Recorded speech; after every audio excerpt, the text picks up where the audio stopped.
Good afternoon, I'm Steve Hensley. First at 4, shockwaves are reverberating throughout Washington and the nation after a leaked document shows the U.S. Supreme Court may be planning to overturn the landmark Roe v. Wade abortion decision. The leak regards a pending case of a Mississippi state law that bans abortions after the first 15 weeks of pregnancy. Today, President Biden said returning the issue to the states would be a fundamental shift. CBS's Skylar Henry begins our coverage from the Supreme Court.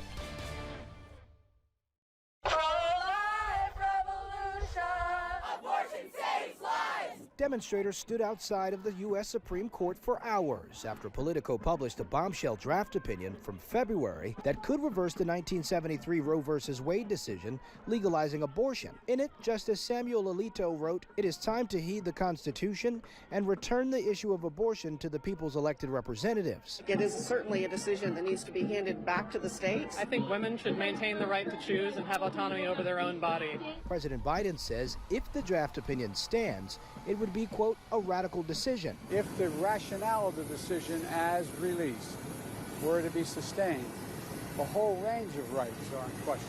Chief Justice John Roberts issued a statement calling the February released document authentic, but he adds it doesn't represent a final decision from the court. That is expected in late June or early July. It's unclear how Justice Roberts will decide, though it appears the High Court's other conservative justices are poised to side with Alito, or they could also change their minds. If it goes in the direction that this leaked copy has indicated, it rocks my confidence in the court right now.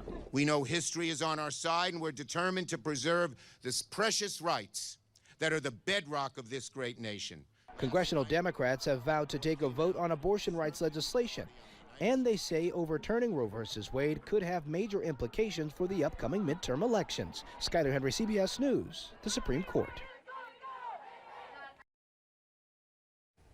Well, President Biden has also called on Congress to pass a law codifying the 1973 Roe v. Wade decision, but it would face an uphill battle in the evenly divided U.S. Senate.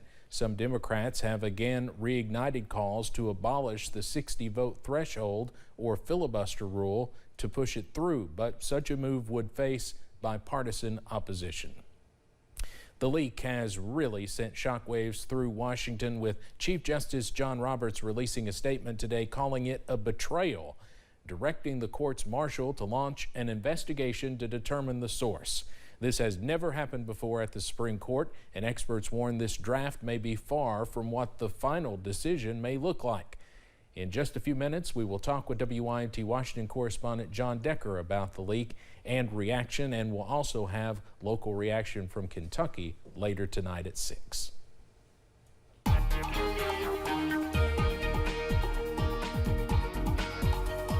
Well, we've seen plenty of sunshine this afternoon, and while that may, on its face, seem like a good thing, we need to keep an eye on the potential for strong to severe thunderstorms later on tonight, because that sunshine is only bringing us more instability. Outside at the moment, I-64 at Moorhead, we do have some clouds overhead, which is actually good news, but still plenty of sunshine at the moment.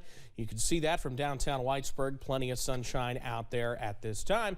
Low 80s right now, dew points in the upper 50s, so not necessarily a juicy atmosphere yet, but we're bringing that number on up. Around the region, it is warm. Low 80s just about everywhere. Look at Prestonsburg checking in at 86 right now. Very warm outside. In terms of rainfall around the region, I see one downpour, one, into portions of Menifee, into Menifee County, and that's scooting into northern parts of Morgan County. That is it right now for the moment. Now, that's going to continue scooting off to the east, but you look out to the west, watching severe thunderstorms to our north and to our west. State Capitol under a severe thunderstorm warning right now. That whole line will continue to push to the east, and that is where things are most favorable for strong to severe thunderstorms tonight. Tornado watch, not for our area, but just to the north until 9 o'clock. It's something we're going to continue to watch throughout the nighttime hours. It does take in places like Cincinnati and Columbus, Ohio, so that's something we will continue to see. But the main severe weather threat will be to our north. Not saying we can't see a rogue severe storm later on tonight. In fact, that possibility will be there. That's why you should go ahead and download that WYMT weather app as we fall into the 70s later on tonight and eventually into the low 60s as this front passes through. I'll have the very latest on when we could see the strong to severe thunderstorms coming up in just a few minutes. Steve? All right, Evan, thank you. Ukrainian fighters say Russian forces have begun storming a steel plant in the Ukrainian city of Mariupol.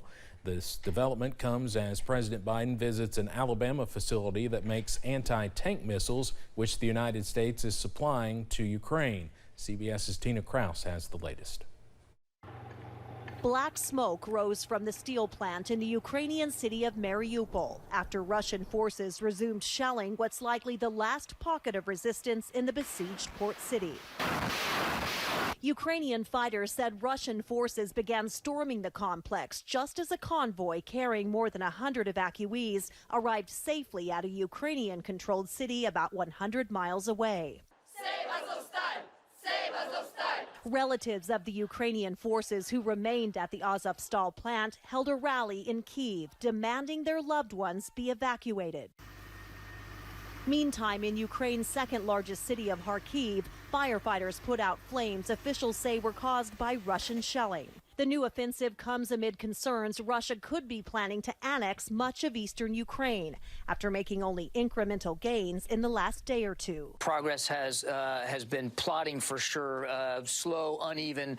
They continue to face a very stiff Ukrainian resistance. In an effort to aid Ukrainian resistance, President Biden traveled to a Lockheed Martin facility in Alabama that makes Javelin missiles. They're among the weapons the U.S. is providing to Ukraine. You're making it possible for the Ukrainian people to defend themselves without us having to risk getting in a third world war by sending in American soldiers fighting Russian soldiers. The president is urging Congress to quickly pass the Ukraine supplemental funding bill. Tina Kraus, CBS News. British Prime Minister Boris Johnson announced $475 million in new military aid for Ukraine, including radar, drones, and armored vehicles. U.S. and Western officials believe Vladimir Putin could formally declare war on Ukraine as soon as May 9th. But Pope Francis reportedly believes May 9th will bring something far different. An Italian newspaper reports the Pope says Hungary's prime minister told him Russia plans to end its invasion of Ukraine on May 9th. The Pope met with Viktor Orban late last month and says the date would explain Russia's recent escalation in the Donbas region and targeting of the Black Sea port of Odessa. The war in Ukraine has already impacted the food supply and prices. Now you can add another item to that list, sunflower oil. Prior to Russia invading Ukraine, the country exported nearly half the world's supply of sunflower oil. Now grocers in the UK and Europe are limiting how much people can buy as supplies dwindle.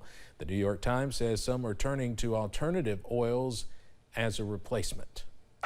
Set over to Wall Street now on this Tuesday. The Dow closes up today, more than 67 points. We'll have more financial news in our next half hour. A royal security breach in Britain as an intruder pretending to be a priest talks his way past guards near Windsor Castle. The incident happened last week when the man made his way into the barracks of the Queen's Coldstream Guards.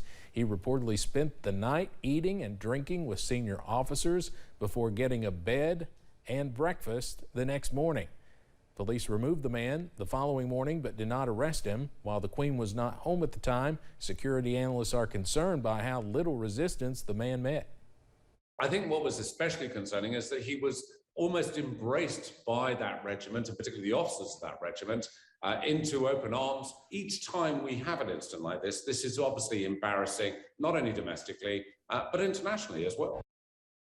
The investigation comes weeks before tourists descend on Windsor to celebrate Queen Elizabeth's 70-year reign. This is the second intruder at Windsor in months. A man scaled the castle wall on Christmas Day, hoping to attack the Queen with a crossbow.